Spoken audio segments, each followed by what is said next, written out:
स्वागत है आप सभी का अपने YouTube चैनल बिहेवियर एजुकेशन उपकार की क्लास में।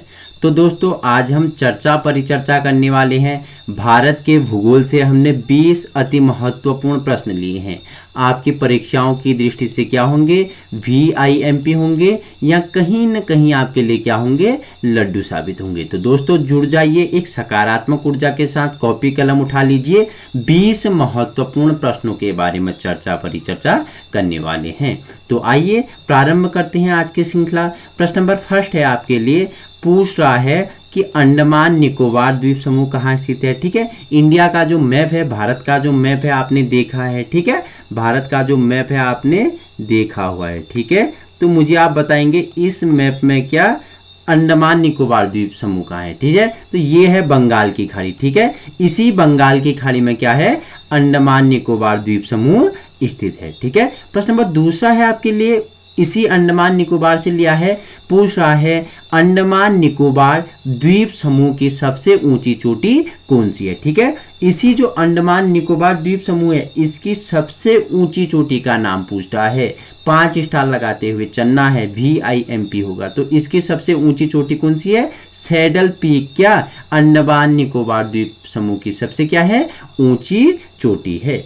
प्रश्न नंबर थर्ड है आपके लिए, पूछ रहा है अरब सागर में स्थित भारतीय द्वीपों की मुख्य विशिष्टता क्या है। विशिष्टता मतलब होती है विशेषता क्या है। ठीक है, जो अरब सागर है उसमें स्थित जो भारतीय द्वीप समूह हैं उनकी मुख्य विशेषता एवं विशिष्टता क्या है। तो वे द्वीप क्या है, सभी द्वीप प्रवाल उद्गम के हैं। इनकी मुख्य विशेषता क्या है, ये सभी द्वीप प्रवाल उद्गम के हैं। प्रश्न नंबर चौथा आपके लिए इस प्रकार है, पूछ रहा है अरावली पर्वत श्रेणी का सर्वोच्च शिखर क्या कहलाता है। तो आपको पता होना चाहिए जो अरावली पर्वत श्रेणी है कहाँ पर स्थित है। ठीक है, इसकी लंबाई कितनी है। ठीक है, इसकी सबसे ऊंची चोटी या शिखर का नाम क्या है। तो यही तो मैं आपसे पूछ रहा हूं, जो अरावली पर्वत श्रेणी है इसकी सबसे ऊंची चोटी कौन सी है, शिखर कौन सी है। तो आपको आंसर क्या लगाना है, गुरु शिखर इसका क्या है, सर्वोच्च ऊंचा शिखर है। ठीक है, आइए थोड़ी और जान लेते हैं इसके बारे में। अरावली पर्वत भारत के पश्चिमी भाग राजस्थान में स्थित है।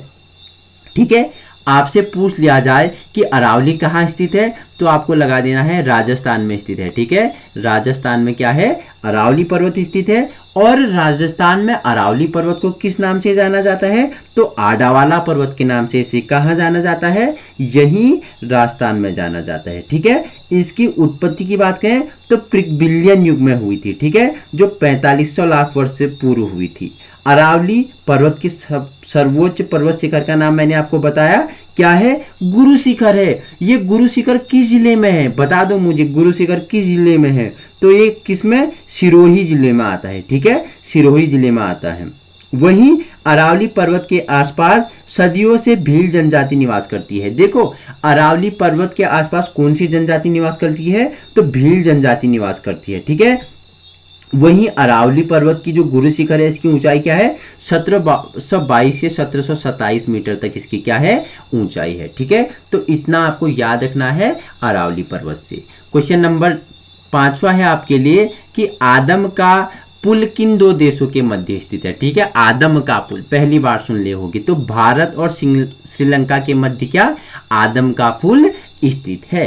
क्वेश्चन नंबर 6 है आपके लिए, आवो जनजाति किस राज्य से संबंधित है। बहुत ही इंपॉर्टेंट है, 5 स्टार लगा लीजिए। जनजातियों से प्रश्न पूछता है। और भी अगर जनजातियां आपको जाननी तो आप मेरे YouTube चैनल के प्लेलिस्ट में जा सकते हो, वहां आपको जनजाति वाला वीडियो मिल जाएगा। तो पूछ रहा है आवो जनजाति किस राज्य से संबंधित है, तो असम राज्य से संबंधित है आवो जनजाति। ठीक है, 5 स्टार लगाते हुए चलना है, नोट्स बिल्कुल तैयार करते हुए चलना है, वही आपके लिए लड्डू साबित होंगे। प्रश्न नंबर 7वां है आपके लिए, इंदिरा गांधी राष्ट्रीय उड़ान अकादमी कहाँ स्थित है। ठीक है, तो कहाँ है, फुर्सतगंज। कहाँ पे है, उत्तर प्रदेश में है फुर्सतगंज। तो वहीं क्या है, इंदिरा गांधी राष्ट्रीय उड़ान अकादमी स्थित है। बाकी इंदिरा गांधी जी के बारे में आपको ज्यादा बताने की जरूरत नहीं है, आप सभी इनसे परिचित हैं।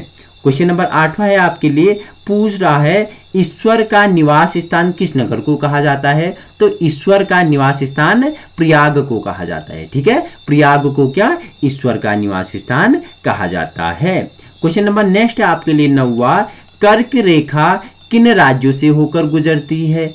आपको बताना है, इंपॉर्टेंट है। जो कर्क रेखा है वो किन राज्यों से होकर गुजरती है? इसकी एक शॉर्ट ट्रिक भी मैं आपको बताता हूं, पहले बता देता हूं। देखो, राजस्थान हो गया, गुजरात हो गया, मध्य प्रदेश, छत्तीसगढ़, झारखंड, पश्चिम बंगाल, त्रिपुरा और मिजोरम से होकर गुजरती है क्या?